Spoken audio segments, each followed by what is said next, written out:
이번은 제 11강이 되겠습니다. 수사 및 형사재판제도 2. 이 시간에는 이제 재판의 공정성을 담보하기 위한 제도가 뭐가 있었고, 또 소위 팔의라고 해서 형사 절차라든가 이런 형벌 부과에서 특별한 대우를 받았던 사람들이 있습니다. 이거 팔의라고 그러는데 어떤 사람들이었는지 한번 살펴보고, 그리고 합법적으로 이용된 다양한 고문제도, 그리고 감옥으로 가서 죄수들이 얼마나 고통을 받았는가, 소위 옥중오고라고 하는 표현을 다산 정약용 선생이 쓴 바가 있습니다. 이런 부분들 중심으로 한번 살펴보도록 하죠.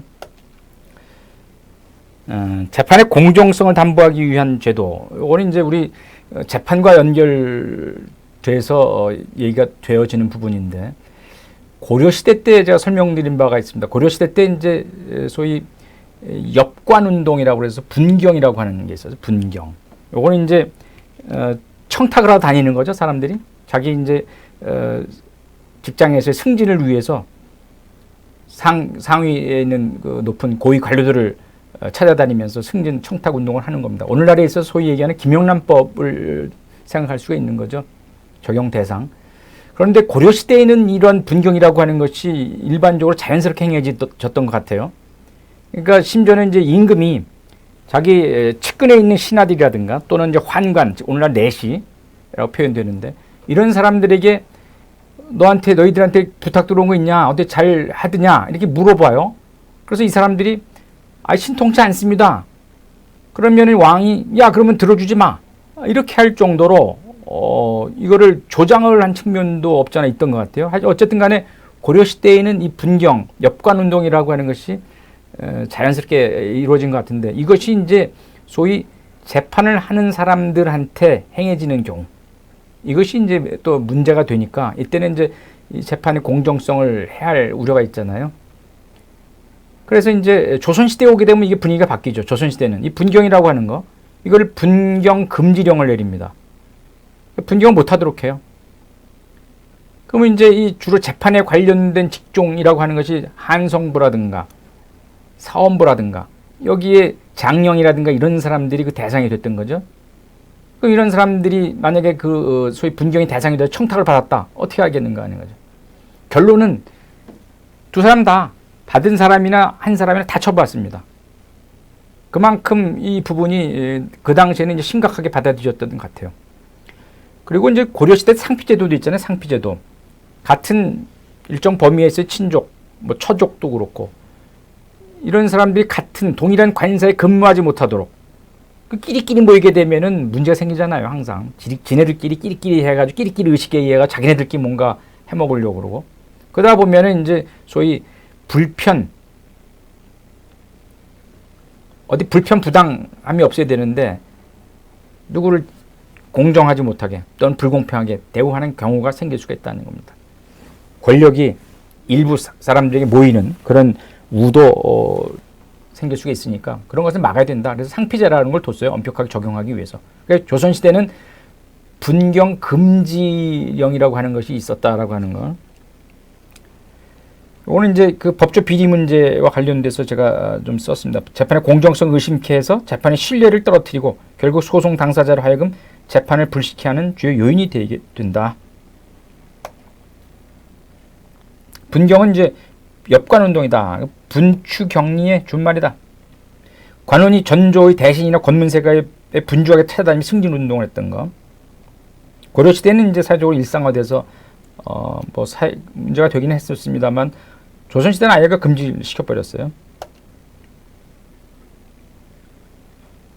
여기 이제 조선 초기에 분경급제 도입하게 된 그 이유와 이런 내용들이 이제 나오게 됩니다.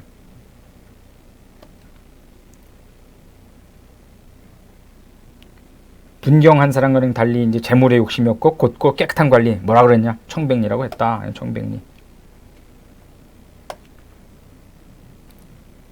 여기 이제 그 분경 금지 대상이 확정돼 경국대전에 법제화되었다고 나오는데 한번 이거 보실까요? 텍스트 한번 봐주세요. 경국대전에 따르면 이조 병조의 제장과 당상관, 장군과 당상관 정삼품이다. 이방 병방의 승지, 사원부 사관원의 관원, 장의원 판결사의 지배, 동성 8촌 이내, 이성과 처친 6촌 이내, 혼인한 가문, 이웃사람 등이 아니면서 출입하는 자. 요거는 여기 바운더리에 포함되지 않고 이 집에 출입하는 자는 분경자로 간주되어 100대의 곤장을 맞고 3천리 밖으로 유배당하게 규정되어 있다. 곤장 100대에 유배 3천리입니다. 그러니까 아까 제가 조선시대 형벌 관련돼서 장을 만든다 그랬잖아요. 장 100대에 3천리 같이 병과해서 한다 그랬으니까 3천리. 그러니까 이게 상당히 엄한 처벌이라고 볼 수가 있는 거죠. 분경을 예사롭게 알지 말아라 하는 그런 의미를 담고 있습니다.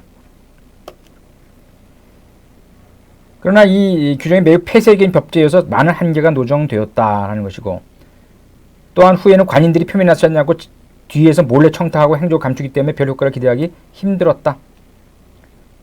이거는 이제 그 이후에 이제 분경금지 시효 대상 축소되어 좀 더 합리적으로 개선되었다 하는 겁니다.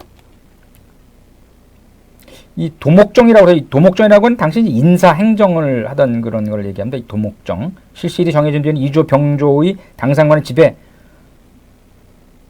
도정 먹고 서경전에 서경 사인하는 거죠. 사원부 사관원 관리 집에 동성 6촌 이내, 이성 4촌 이내 혼인한 가문의 사람이 아니면 출입하는 것을 금하였다. 이런 내용이 속대전에 규정되었다는 겁니다. 분경 금지라고 하는 거. 이렇게 해서 속대전에까지 이제 오를 정도로 여기 대단히 중요한 의미를 갖는 것 같습니다. 도목정. 요거는 이제 고려 및 조선시대에 매년 두 번 혹은 네 번 이조 병조에 생각하던 인사행정, 이를 도목 또는 도목정이라고 일컫기도 했다는 거죠. 그래서 그러니까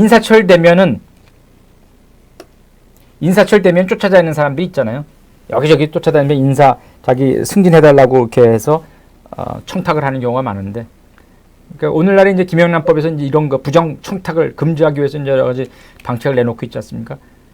당시에 이런 것이 행해졌던 것으로 보면 조선시대에 그 어떤 그 공정성을 담보하기 위한 제도 장치로서 이런 것들이 참 엄하게 지켜졌다는 것을 알 수가 있습니다. 오늘날의 하나의 우리 사회에 있어서의 귀감이 되는 그런 내용이라고 할 수 있겠습니다. 한번 그 당시 어떤 내용들이 있었나 한번 볼까요?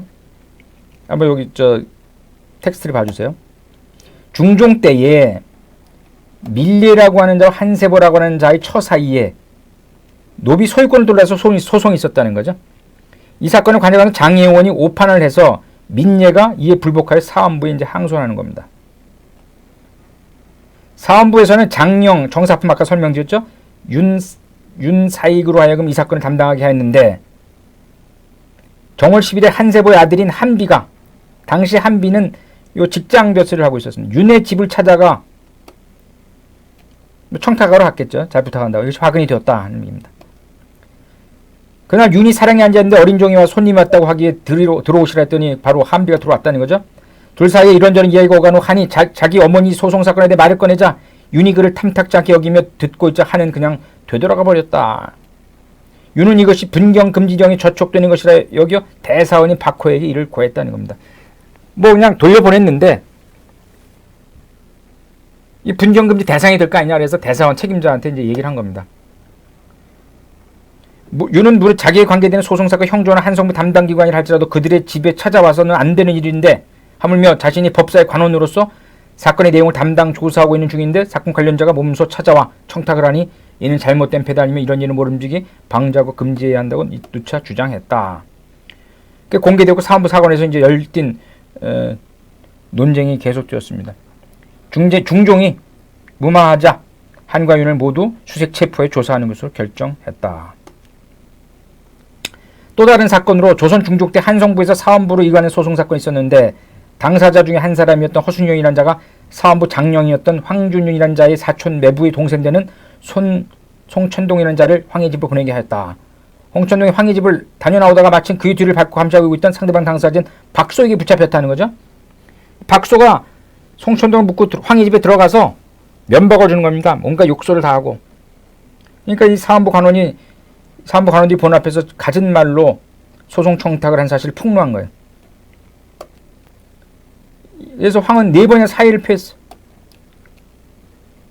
근데 이제 박을 앞에 모욕을 당한 일이 더 중요한 이렇게 황의 사의를 반려하고 박을 왕명에 의해서 엄히 다스리도록 하였다 하는 얘기죠. 그런데 중종은 소송 당사자가 재판관의 허물을 들추는 것은 예사이지만 박의 경우처럼 대관을 능욕하는 일은 일찍이 없었으며 만일 대관인 황을 면직시킨다면 간사한 무리들이 대관을 능욕하는 것을 예사로 할 것이니 황을 용서하자는 의견을 개진했습니다. 그러자 이제 여기저기서 이제 홍문관에서는 사원부 관리 전부를 가르쳐야 한다고 하였고 사간원에서도 황과 홍촌을 다스려야 한다고 상소. 이건 의견이 갈리면서 막 상소가 들어오는 겁니다. 중종은 형조라 하여금 두 사람을 함께 처리토록 하였다. 참 당시의 상황을 보게 되면 둘 다 처벌하지 않을 수가 없었던 그런 상황이었던 것 같아요.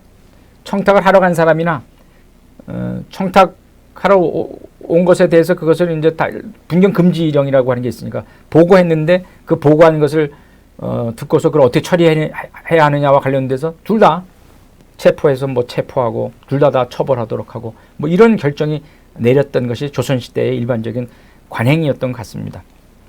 여기도 하나 볼까요? 다상 정약용이 일화가 전해지는데 정약용이 공적인 일로 상의할 일이 있어 당시 홍주 목사였던 유의에게 서신을 띄웁니다. 서신을 띄워요. 그런데 이제 문제는 뭐냐? 유의에게서 답장이 없어요. 그러니까 한참 지난 다음에 우연히 유의를 만난 자리에서 이에 대해 물었습니다. 유의가 그러니까 나 지난번에 뭐 일 있어서 편지를 보냈는데 뭐 연락이 없어서 어떤 일입니까? 이렇게 물었겠죠. 다산 정약용이. 그랬더니 나는 원래 벼슬에 있을 때는 편지를 뜯어보지 않습니다. 이렇게 유의가 대답하는 거예요. 그리고 하인을 시켜서 편지함을 가져오게 돼. 그 편지함 안에는 뜯어보지 않은 조정의 관리들로부터 이제 온 편지들로 그득했다는 거죠. 정약용이 아니 내가 보낸 편지는 이 공적인 일로 이제 왜 보냈는데 왜 그걸 뜯어보지 않았습니까? 그랬더니 공적인 편지였다면 왜 공문으로 보내지 왜 그냥 서신을 띄웠어요? 일반 사신으로? 이렇게 이게 유의라는 사람이. 정약용이 아유 비밀 문건이라 그리했소 라고 이제 받았지요. 아니 그러면 비밀 공문으로 해서 보내시지 그러셨습니까? 또 이렇게 얘기하는 거예요. 그러니까 다산 정약용이 말문이 닫혔다 하는 얘기입니다. 요런 것은 이제 이 편지함을 뜯어보지 않았다. 요런 것은 중국의 고대 중국에서도 있었던 것 같아요. 어떤 사람들은 이제 오게 되면 우물 속으로 이제 던져버린다든가 갖고 있다가 나중에 자기가 승진을 해서 도성, 뭐 수도로 다시 돌아가서 높은 관리가 돼서 그럴 때 다시 사람들 만나 돌려주었다는 그런 얘기도 있습니다. 그러니까 자기가 그 관직에 있는 동안에는 서신이라든가 이런 거 함부로 뜯어보지 않는다는 거죠. 하나의 어떤 그 공무원들, 공직에 있는 사람의 자세를 얘기하는 것 같습니다. 청탁은 조선시대 법에 의해 금지되고 있었다는 거죠. 그러나 근절되기는 어려웠다. 아까 제가 말씀드린 바와 같은 그런 청탁을 피해가는 그런 또 나름대로 전공법도 있지 않느냐 하는 그런 내용입니다. 이건 좀 전에 아까 제가 말씀드린 그 내용인데 생략합니다. 상피제라고 하는 것이 있었어요. 또 요거는 이제 고려시대 때도 있었고 신라시대 때도 있었죠. 근데 조선시대 때는 이제 상피 제2 적용 범위가 더욱 확대되었다는 거죠. 권력 분산, 관료 체계의 질서확립 과정에서 권력 분산, 왕권의 집권화 이것이 오게 됐다는 거죠. 적용 범위는 부계, 모계는 4촌, 처족은 3촌의 범위로 하였다. 그러나 법 외까지 확대 적용되는 경우도 있었다. 요 부계, 모계 4촌, 처족 같은 경우 3촌, 요 서족을 뭐 4촌으로 보는 경우도 있는데 그거는 이제 학자에 따라 가지고 보는 범위가 좀 다를 수가 있습니다. 그러나 이제 일반적인 교과서에 등장하는 예로 설명을 드립니다. 의정부를 비롯해서 병권을 전장하는 군사기관과 법을 다스린 청송관과 고시관 등 거의 모든 과정에 적용되었다. 고려시대에 비해서 비교적 엄격히 적용되었던 것이 큰 특징이라고 할 수가 있겠습니다. 그리고 이제 재판을 하는 담당하는 관서인 경우에서 송관상피라고 하는 것도 있어요. 송관상피. 장애원이라든가 형조, 한성부, 사원부 대상으로 했는데 이런 경우 판결한 재판관이 상피에 해당되는 경우에 있어서는 그 처리를 다른 관하로 넘겨 처리한다. 타사 이송 결절 뭐 이런 제도가 있었다 하는 것이 관례였다 하는 얘기입니다. 오늘날에 있어서는 이제 어떤 제도가 재판의 공정성을 담보하게 존재하느냐? 제척, 기피, 회피라고 하는 제도가 있습니다. 제척, 기피, 회피. 제척이라고 하는 것은 일정한 사유가 법률에 규정이 되어 있어요. 즉 법관과 당사자 사이에 일정한 뭐 친족 관계라든가 부부 관계라든가 이런 관계에 있을 때는 아예 그 재판에서 제외시켜 버리는 거예요. 법률상 사유에 의해서. 법률이 규정된 사유가 딱 있어요. 그 경우에 해당되는 경우에 있어서는 당의 법관이 거기 그 재판을 할 수가 없습니다. 이게 바로 제척제도입니다. 기피제도 뭐냐? 기피는 당사자가 신청하는 거예요. 회피 신청, 기피 신청. 아, 이 판사하고 이 법관하고 당사자 누구하고 오랜 친구 관계입니다. 또는 뭐 애인 관계입니다. 뭐 이런 거를 얘기해서 기피 신청을 냅니다. 그러니까 재판에 있어서 공정성 담보하기 위한 거죠. 회피는 나 이 재판에 내가 이 공정하게 하기가 힘든 거니까 판사 자신이 스스로 법관이 스스로 회피 신청을 하는 거예요. 이 재판 못 하겠습니다라고 하는 거. 이게 바로 회피입니다. 그러니까 오늘날에는 재판의 공정성을 담보하기 위해서 제척제도, 기피제도, 회피제도 이런 제도가 있는데 이런 것은 이제 당시에 있어서 조선시대에 있어서의 이제 아까 상피제도, 송관상피, 재판하는 사람이 상피에 걸릴 경우 어떻게 하느냐, 이것과 연관돼서 우리가 생각을 해볼 수 있을 겁니다. 요거는 이제 그 상피와 관련돼서 아버지가 영의정의 위치에 있었는데 이 김창엽이라는 분이 이제 소위 대간이어서 대사관. 그러니까 아버지가 영의정을 하고 있으니까 내가 여기서 대사관을 해서 되겠느냐. 조금 상피하고는 좀 거리가 있는 것이지만 그만큼 이제 청렴, 결백한 그런 이제 성향을 가진 분이어서 자기가 난 이 자리에서 물러나겠습니다라고 하는 것을 이제 임금께 간청을 드리는 겁니다. 그와 관련된 내용이 바로 이제 김창엽, 농암 김창엽이라고 하는 분이 농암집에 여기 수록이 되어 있는 내용입니다. 그러니까 요거 이제 결론인데 김창엽이 이제 나 여기 이제 이 자리를 못 맡겠습니다라고 이제 사양을 하고 이제 나는 이제 물러나겠습니다라고 한 것은 법적인 측면만 보고 보면은 이제 상피제를 위반한 것은 아니죠. 그러나 이제 부자가 같은 반영에 근무한 것도 아니었고 또한 동일한 지위 라인에 있었던 것도 아니었지만 애초부터 상피 요건에 해당되지 않으니 굳이 사직상조 제출할 필요도 없었던 것이었다 하는 겁니다. 법적으로 문제될 게 아무 문제도 없지만 이 사람은 굳이 상피 해당된다라고 해서 물러나겠다 이렇게 청을 넣은 겁니다.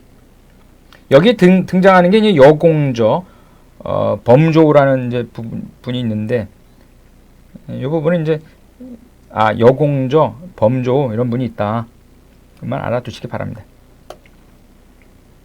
요게 이제 당시 요게 이제 분경이라든가 또는 상피제와 관련돼서 그림이 아주 재미난 그림이 있어서 한번 소개를 해드립니다.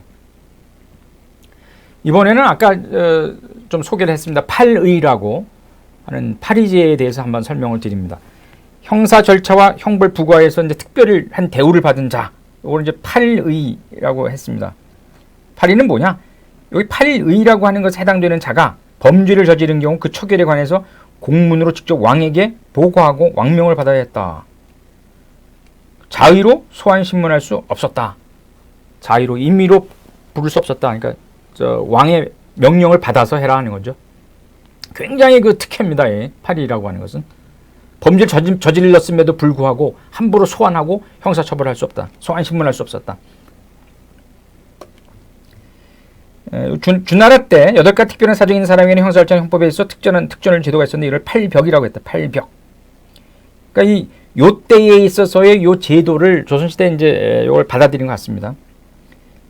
팔의라고 하는 것은 우리나라에 이제 팔의라고 해서 받아들여진 것이고, 왕명에 따라 신문하는 자는 그 죄상과 응의자 팔의에 해당되는 자에 해당되는 지에 대하여 모두 함께 의논하여 형량을 결정하였고 이후 이를 왕에게 올려 왕의 재결을 받도록 하였다. 의주에는 죄를 묻는 것은 응의자 본인뿐 아니라 그의 일정한 근친도 특전을 부여받았다는 거죠. 팔의라고 하는 것의 그 근친도 단 팔의에 해당한 자라도 10악의 범죄를 범한 경우, 아까 얘기했던 10악의 범죄, 의주의 특전을 받지 못하였다는 겁니다. 그러니까 10악이라고 하는 것은 당시에 조선시대에는 굉장히 그 중히 엄격히 다스렸던 그 죄죠. 그러니까 팔의에 해당돼서 형사상 특전을 부여받은 자라 할지라도 이 10악에 해당되는 경우에 있어서는 그 특전을 인정받을 수 없었다. 파리 제도의 남용을 막기 위해 응의자, 파리 대상이 되는 자, 본인과 그 일정 근친을 제외한 그 외의 친족 등이 응의자의 위세에 의지하여 양민을 침해하고 관사를 업신여겨 침범할 경우에 있어서는 일반인보다 1등을 더 하도록 하였다. 이 위세를 이용해서 함부로 하는 자에 대해서는 또 엄격하게 또 처벌을 했다는 얘기입니다. 요 팔목, 팔의 한번 볼까요? 팔의. 요 텍스트를 한번 봐주세요. 도표. 팔의는 이제 의친이 있었고, 의친, 의고, 의공, 의현, 뭐 이런 것도 있고. 의친은 뭐냐? 왕의 동성 팔촌 내 종친, 왕의 조모 및 생모의 팔촌 내 친족, 왕비 육촌 내 친족과 세자비 사촌 내 친족. 의친이라고 그랬죠. 의친. 의고, 왕실과 오랫동안 두터운 친분이 있고 특별한 은덕을 입은 자, 왕실로부터. 의공, 전쟁에서 적장을 참살하여 적의 군기를 탈취하며 만리의 먼 국가 적을 추격 격파하여 적국의 군대를 항복시켜 포로로 거느리고 옴으로써 국민을 안녕하게 하였거나 혹은 변방 영토를 개척하여 공로를 세움으로써 특별히 그 사실이 기록된 자, 나라를 위해서 큰 공을 세운 자, 이렇게 표현하면 되겠습니다. 의현, 큰 덕행이 되는 현인 군자로서 그 언행이 나라의 본보기가 되는 자. 뭐 이런 사람들이 얼마나 많았겠어요. 의능, 큰 재지와 지식이 있는 자로서 군사와 정사를 잘 다스려서 왕의 보좌역이 되며 인륜의 본보기가 된 자. 의능. 의근, 문무관리로서 관직을 근실하게 수행하여 주야로 봉공하며 혹은 먼 곳에 파견되어 괴롭고 어려운 일 능히 겪고 치름으로써 큰 공로를 세운 자. 의근. 관리로서 열심히 봉직한 자. 의기, 관작이 일품인 자와 3품 이상의 문무직과 2품 이상의 산관인 자. 예, 이런 자에 대해서도 의귀 이렇게 해서 파리에 해당시켰다는 거예요. 의빈, 전대의 왕의 자손으로서 선대를 봉사하여 국빈으로 된 자. 그러니까 이렇게 해서 팔의라고 해서 이러한 카테고리에 속하는 자에 대해서는 함부로 소환한다든가 뭐 이렇게 하지 못했다. 왕에게 항상 보고를 해서 그 재가를 얻었다 하는 얘기입니다. 여기 보면 이제 이 사람도 어떤 내용의 특전을 받았느냐 하는 것이 나오는데, 의친과 공신의 경우 시박죄를 제외하고는 5번 죄를 범해야 파직했다. 5번. 대단한 거죠. 군인인 경우 병조가 왕에게 보고하여 처벌하였다. 일반 형사범을 구금할 경우에 의친, 공신, 당상관, 사족, 귀부가 사형에 처하는 죄에 해당될 때는 일반인의 경우 목과 다리에 쇠사슬을 채우는 것과 달리 목에만 채우도록 했다. 조선 후기부터는 정승은 악역죄 외에는 체포 신문하지 아니하였다. 종친, 부마, 종친 정일품, 부마 정일품, 문관재상, 홍무관 대제학이나 정일품 및 좌우의정 기사인은 가벼운 죄이면 구금하지 못하며 왕명을 받들어 신문했다. 원종공신, 원종공신은 왕을 수종해서 공을 세운 사람에게 준 공신 칭호입니다. 사형에 처하는 죄가 아니면 목에 쇠사슬을 채울 수 없었다. 공신의 자손, 망상죄나 장도죄 외에는 장형 유형에 해당하더라도 속죄금을 납부하게 하였다. 또한 그의 증손 이하도 왕에게 보고하여 처리하였다. 공신의 자손은 설사 공상천이라 할지라도 왕의 재가를 받아 고문하였으며, 이거는 이제 공상청에 하찮은 데 종사했다는 거죠. 배양공신의 대대자손도 감 1등하였다. 형벌에서 이제 깎아줬다는 거죠.